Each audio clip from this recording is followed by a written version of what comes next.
ఉత్సాహంగా ఉల్లాసంగా చదువు సాగాలి, గొప్ప గొప్ప ఉద్యోగాలు సాధించాలి. Vignan deemed to be university. Right, BRS నుంచి బయటకు వచ్చారు గువ్వల బాలరాజు గారు. సో రాజీనామా చేశారు. బీఆర్ఎస్లో రాజీనామా చేసి బీజేపీలో జాయిన్ అవుతున్నారు. అయితే ఒక చాలా రకరకాలుగా వస్తున్నాయి, విమర్శలు వస్తున్నాయి, రకరకాలుగా వ్యాఖ్యలు వస్తున్నాయి. అదేంటంటే బీజేపీలో 2 టికెట్లు, ఒకటి బాలరాజు గారికి అండ్ బాలరాజు సతీమణి గారికి. సో 2 టికెట్స్ హామీ ఇచ్చారు, కన్ఫర్మ్ చేశారు కాబట్టి ఆయన బీజేపీలోకి వెళ్తున్నారు అనేది. ఎస్ బాలరాజు గారు, మీకు 2 టికెట్స్, మీకు మీ సతీమణి గారికి ఇద్దరికి టికెట్లు బీజేపీ ఓకే అన్నది, అందుకే మీరు బీజేపీలో జాయిన్ అవుతున్నారు అనేది ఒక చర్చ సాగుతోంది. రాజేష్ గారు, ఒక విషయాన్ని మీరు అర్థం చేసుకోవాల్సినటువంటి అవసరం ఉంది. నేను అచ్చంపేట మున్సిపల్ ఎన్నికల సందర్భంగా 20కి 20 స్థానాలు గెలుపొందడం జరిగింది. ఆ రోజు నేను అనుకుంటే నా సతీమణిని మున్సిపల్ చైర్పర్సన్ చేసుకోవడానికి ఆస్కారం ఉన్నది. అంటే ఆ రోజు విస్తృతంగా చర్చ జరిగింది. ఆ రోజే నా నియోజకవర్గ ప్రజలకు చెప్పడం జరిగింది, మున్సిపల్ చైర్పర్సనే కాదు, జిల్లా పరిషత్ చైర్మన్ పర్సన్ చేయను, నాకు ఎమ్మెల్యే చేసే ఇంట్రెస్ట్ నాకు లేదు, మా సతీమణికి అసలే రాజకీయాలు ఇంట్రెస్ట్ ఉండదు, నేను రావడమే ఆమెకి ఇష్టం లేకున్నది. కానీ నాకు పేద ప్రజల పట్ల ఉన్నటువంటి బాధ్యత, గౌరవాన్ని బట్టి ప్రజాసేవ, బాబాసాహెబ్ అంబేద్కర్ గారు చెప్పినట్టు ఒక చట్టసభలో ఉంటేనే గొప్పగా చేయొచ్చు అని చెప్పినందుకు వారి ఆశయాలు నెరవేర్చే పనిలో గువ్వల బాలరాజు గారు ఉన్నారు, నా భర్త ఉన్నాడు. కాబట్టి ప్రోత్సహిస్తా అని నన్ను ప్రోత్సహించడం కోసం నా వెన్నంటూ ఉంటూ, నా ప్రజల మధ్యలో ఉంటూ, నా ప్రజలకు సహకారాన్ని అందిస్తూ, అదేవిధంగా ఆమె ఒక ఎన్జిఓను స్థాపించి క్షేత్రస్థాయిలో అదెందుకు బంజారా తండాలకు కానీ, అదేవిధంగా దళిత వాడలకు కానీ, మరీ ముఖ్యంగా నల్లమల్ల ఒక టైగర్ రిజర్వ్ ఫారెస్ట్, చాలా డీప్ ఫారెస్ట్లో చెంచుపెంటలు ఉంటాయి, అక్కడ ఉన్నటువంటి విమెన్ ఎంపవర్మెంట్ కోసం కూడా తాను పనిచేస్తే రకరకాల విమర్శలు. అప్పుడు ఒక పనికిరాని వెధవ, అప్పుడేమో వైడూర్యాలు ఉన్నాయి, అందుకనే అమల గారు మళ్ళీ గువ్వల అమల అక్కడ వెళ్తుందని చెప్పేసి మాట్లాడడం జరిగింది. అక్కడ పేద చెంచులకు సహాయం చేయడానికి వెళ్తే, ఇప్పుడేమో నేను బీజేపీలో చేరుతున్నా, బీజేపీలో అయితే 2 టికెట్లు వస్తాయి, భార్యకు అదేవిధంగా భర్తకు 2 కూడా కమిట్ అయ్యిండ్రంట, అందుకే వెళ్తున్నారంట.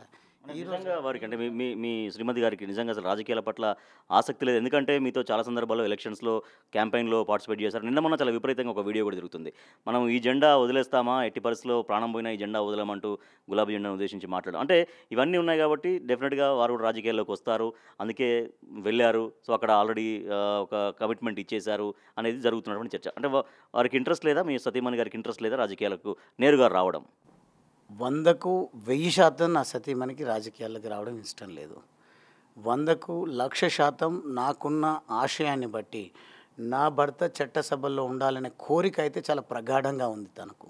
కానీ ఇప్పుడైతే నా విషయంలో కూడా నేను నా సతీమణి చర్చించుకుంటున్నది, మనము చట్టసభల్లో ఉంటే పవర్ఫుల్ ఉండాలి, లేకుంటే పవర్ఫుల్ గొంతుకగా ప్రజల వాయిస్ను వినిపించే విధంగా ముందుకు పోవాలని నిర్ధారించుకున్నాం. కాబట్టి నేను నా సతీమణిని రాజకీయాల్లోకి తీసుకురావడం లేదు, ఎవరు కూడా దీనిపైన ఆందోళన పడాల్సినటువంటి అవసరం లేదు, మాకు అంత ఇంట్రెస్ట్ అంతకంటే కూడా లేదు అని మీ బిగ్ టీవీ ద్వారా నేను స్పష్టం చేస్తా ఉన్నా. దయచేసి మీకున్నటువంటి సోర్సెస్ ద్వారా, మీరు సోషల్ మీడియాలో, మరి ముఖ్యంగా యూట్యూబ్ ఛానళ్ళల్లో మీరు చాలామంది గొప్ప నెట్వర్క్ ఉంది, సాధ్యమైనంత మేరకు ఈ సందేశాన్ని పంపే ప్రయత్నం చేయండి రాజేష్ గారు. ఎందుకంటే నా సతీమణి కారణం వస్తుంది అని కాదు, ఎక్కడ వస్తుందో అనే భయంతోన వాడకూడని భాషలో కామెంట్స్ చేస్తూ ఉన్నారు, ట్రోల్స్ చేస్తూ ఉన్నారు. మహిళ అనేది కూడా చూడకుండా, ఒక చెల్లియో తల్లియో అని భావించకుండా ఇష్టానుసారమైనటువంటి భాషలో మరీ ముఖ్యంగా ఎవరు మాట్లాడుతున్నారు. కానీ నేను కొంత చేంజ్ నాలో తీసుకొచ్చుకోవాలనే ప్రయత్నం నేను చేస్తూ ఉన్నా. నిజంగా గతంలో ఉన్న బాలరాజు అయితే ఇప్పటికీ సోషల్ మీడియా ద్వారా మాట్లాడుతుంటే, మెయిన్ స్ట్రీమ్ మీడియా ద్వారా మాట్లాడుతుంటే, అవసరం అనుకుంటే ప్రత్యక్షంగా వెళ్ళి పళ్ళు ఇరగొట్టేటువంటి వాడిని. మహిళలను మాట్లాడడం ఏంది, ఏ నోటికి వచ్చినటువంటి భాషలో కామెంట్స్ పెట్టడం ఏంది, ఇష్టానుసారంగా ఈ రకంగా మాట్లాడడం వల్ల సమాజానికి ఏం సందేశం ఇస్తున్నామో. ఒకవేళ నిజంగా మహిళలు రాజకీయాల్లోకి వస్తారంటే వెల్కమ్ చేయాలని ప్రోత్సహించే విధంగానే కామెంట్స్ కూడా ఉండాలి. ఇన్ కేసు ఒకవేళ నిజంగా వారు వస్తే కనుక వారిని ప్రోత్సహించే రకంగా ఉండాలి. కానీ మీరు అన్నట్టుగా ఇట్లా హట్ చేసే రకంగా మాట్లాడడం అనేది ఎవరికైనా బాధాకరమే. అందుకే అంటున్నాను నేను, సరే నాకైతే ఇష్టం లేదు, నా సతీమణికి అంతకంటే ఇష్టం లేదు, కానీ మనస్ఫూర్తిగా కోరుకునేది, ఆ రోజుల్లో డాక్టర్ బాబాసాహెబ్ అంబేద్కర్ గారు తన న్యాయశాఖ మంత్రికి రాజీనామా చేసిన మహిళల హక్కుల కోసం, మహిళా బిల్లు కోసం. ఆ మహనీయుడు కంటున్న కలలు నెరవేరాలంటే యువతి యువతులు ఖచ్చితంగా రాజకీయాల్లోకి రావాల్సిందే. ఎంతెందుకు బీజేపీ గవర్నమెంట్ మహిళా బిల్లును కూడా పాస్ చేసింది. రేపు ఖచ్చితంగా మహిళా రిజర్వేషన్లలో సీట్లు కూడా పెరిగేటువంటి మహిళల కోసం పెరిగేటువంటి అవకాశం ఉంటుంది. నాకంటే లేదు ఎందుకు ఇష్టం అంటే నేను యువకుడిని, ఇంకా నేనే 15, 20, 30 సంవత్సరాలు రాజకీయాలు చేయడానికి ఆస్కారం ఉంది. ఎవరికైనా ఇంట్రెస్ట్ ఉంటే, నా సతీమణికి ఇంట్రెస్ట్ లేదు కాబట్టి నేను పుష్ చేసే ప్రయత్నం ఎక్కువగా చేయను. కానీ నా సోదరిమణులకు ఎవరికైనా రాజకీయాల్లో రాణించాలనే కాంక్ష ఉంటే మాత్రం నా శక్తి మేరకు వారిని ప్రోత్సహించే ప్రయత్నం అయితే నేను చేస్తాను.